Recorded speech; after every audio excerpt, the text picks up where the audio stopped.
can we talk a bit more about your coaching career, Dennis? Coaching. Coaching career.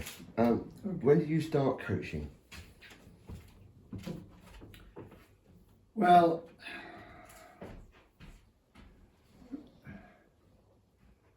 I suppose I moved really from, I was virtually coaching when I was in the Scottish team. Therefore, I would coach the district or I'd coach the club. Never official, I was never in an official appointment.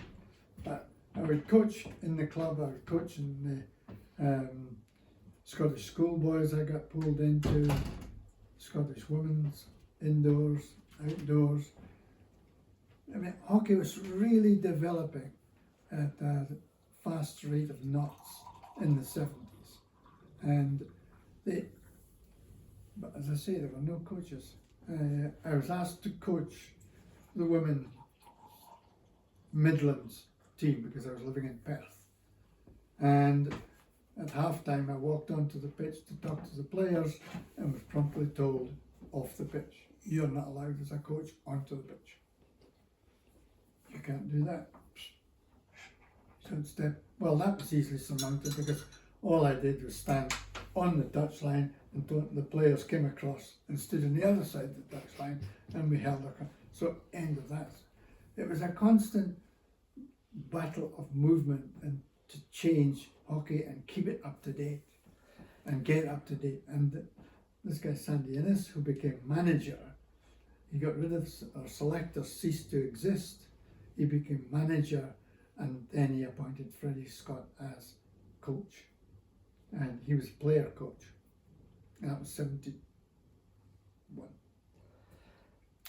So can you tell us a bit more about your international coaching career? Tell us a bit about the teams you've coached and the dates and what tournaments have you been to? I'm terrible with dates. Right.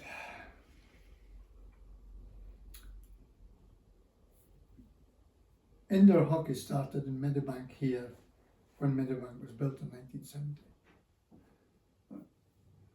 Right. We built into that. It became a European indoor and we beat all the home nations at indoor.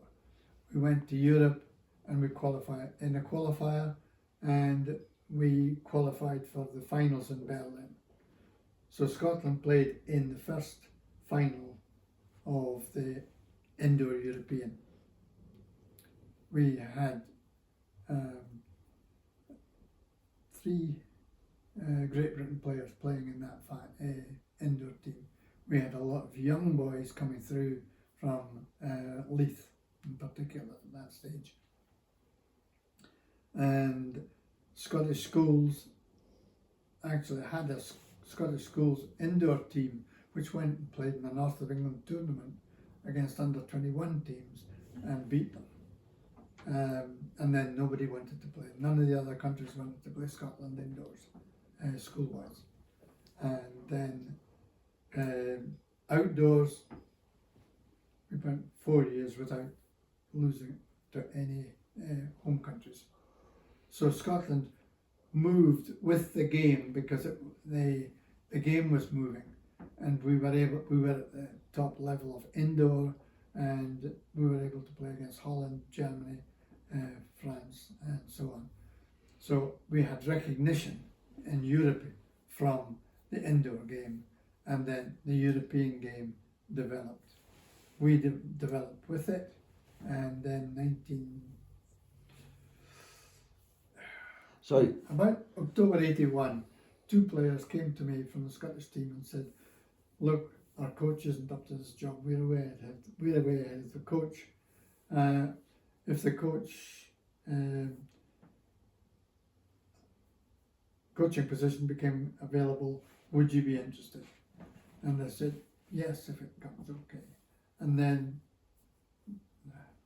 2 months afterwards, they came and said, "Look," our Scottish Hockey came and said, "There's an appointment here. Would you be interested?" The World Cup is in 3 months from now, in the middle of 82. So this is indoor. Outdoors. They were going to the World Cup outdoors in 82 in Kuala Lumpur. And you'll have about 4 practices before then, and then we're off. So we went there, and the important thing there was they had a good team in there, a good set of players. But we went on and were smashed in our first game by the United States, and we still had to play Holland and Australia, who were the world numbers 1 and 2 at that time, and India, who were very strong, even in women's. And we had to qualify to get in the top 8 to qualify for the next World Cup, and that became the objective. And they did it. They drew with Holland, they drew with Australia, they beat India, they drew with Wales, and suddenly they were in the top 8.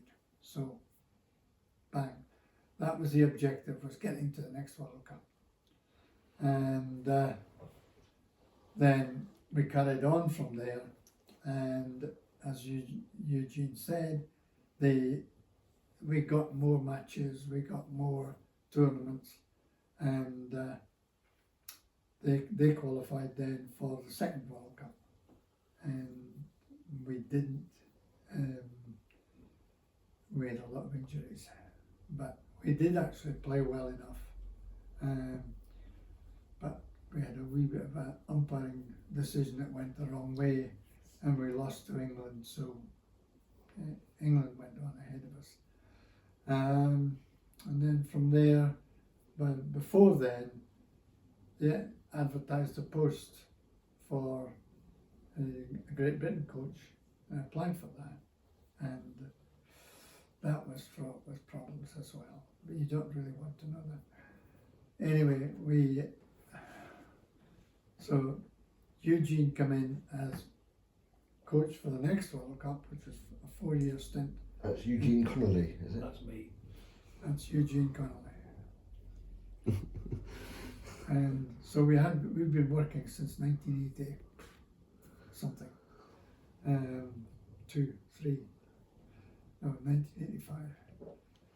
And so I was appointed coach to GB before we actually played that World Cup, and and then went on. As I say, it had problems. It had managerial problems. It had coaching problems. But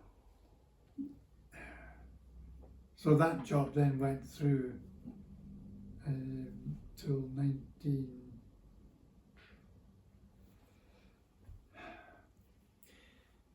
88 Seoul, 92 Barcelona.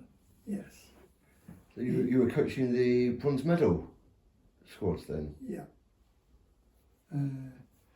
So I had that appointment for 7 years, and that changed tremendously as well. And I understand a lot of the game changed so much, because then you were talking about opposition being full time.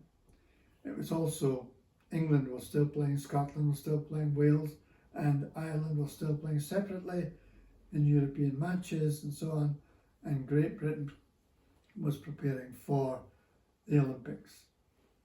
But it had to get a track record to get into the Olympics, to be invited to the Olympics.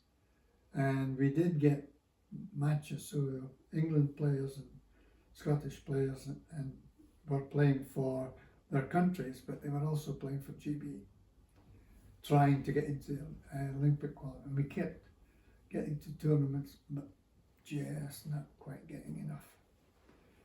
And it looked as if we were not going to get in, but they decided that there would be, and the precedent was that the men had a playoff between Brussels and GB men for the 1984 Olympics. 1984 Olympics, GB men played Brussels in a 3-match playoff. Win 2, you're in, losing, you're out. Great Britain women then were given the same offer against Russia in Barcelona. 3 games, 3 successive days, and the every goal would then count, because if it was drawn matches, then you if the matches were drawn, then Goal scored was a tiebreaker. Right. So we had a 3-match playoff in Barcelona against Russia. I would like to. The first game we won 4-1. Second game we drew 1-1, and the third game we smashed them 5-1. Yes. And therefore Great Britain were then into the Olympics. For the bronze medal, wasn't it? Well, we had to then, because we now had a team that had never been to an Olympics and no idea of what Olympic competition was. Therefore, Seoul was a very much so the Seoul tournament was Great Britain coming, women's side, coming into the Olympics for the first time. No player had been there before, and therefore it was. And then '92 was the success. 92, 7 of the ones who went to Barcelona, who went to Seoul, also went to Barcelona. Now, GB were then on their way. Now, I believe that you were also coach of Edinburgh Uni. Yes.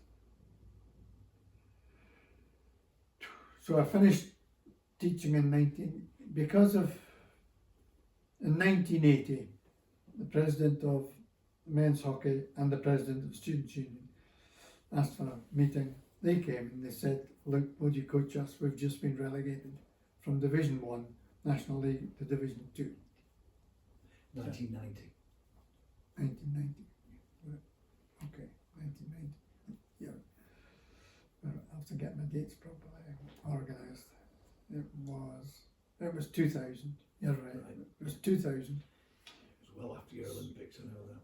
So it was 2000.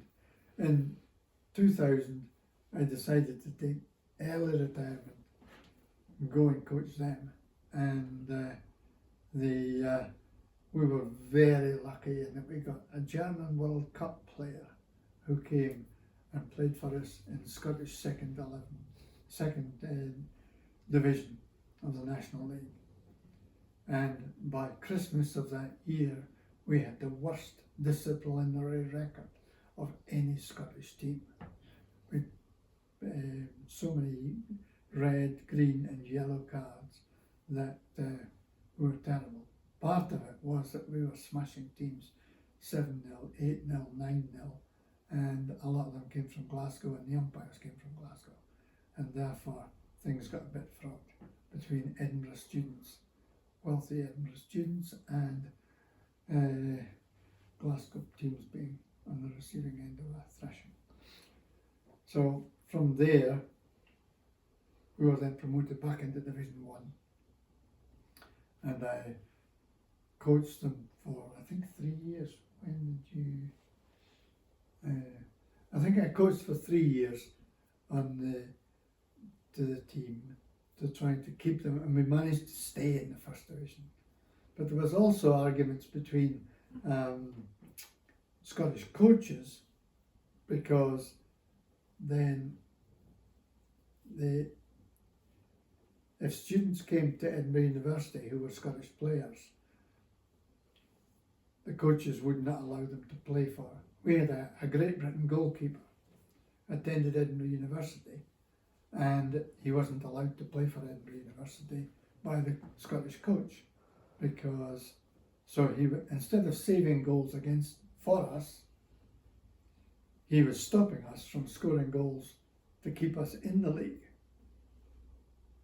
And as such, we were very much a question of 8th or 9th in the league, or playoffs to just stay in the League One, but we managed to survive. And then we changed the policy that we would have a playing coach. So I stepped back from the coaching of the first 11, and we got a coach to look after the first 2, and I looked after the other